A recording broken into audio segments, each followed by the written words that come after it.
The power of the badge truly gets some impressive mileage these days.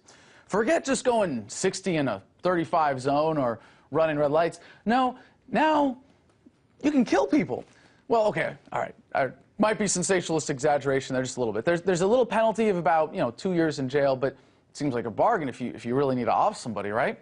If you're not wearing a badge, though, better keep your mouth shut, citizen.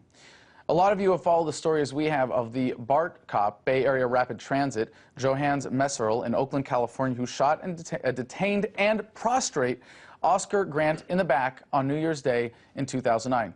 Here's a recap with the famous footage.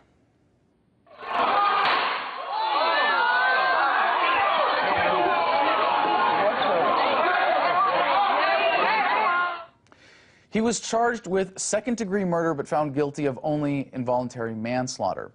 Messerl claimed that he accidentally fired his gun intending to fire his taser instead.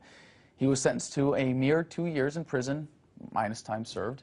He got a lighter sentence than some people get for marijuana charges. Of course, he's a cop, so to be expected. He's already back on the streets. The interesting twist here is that beyond what is clearly a failure to deliver justice, someone else is now going to jail over this incident. After the shooting, one Jeffrey Weaver posted the following on Infowars.com's comment section. F the pigs. If I find out who the pig is, then I will kill the pig who killed him. If any of you Oakland or BART pigs are reading this, your time is coming. I am curious to know what it looks like up close to see pigs get their brains splattered against a wall. Those words got the FBI's attention. Of course they would. Gangs like to protect their own. Weaver was charged and convicted of transmitting threatening communications through interstate commerce. That post landed Weaver a sentence longer than the man slaughterer.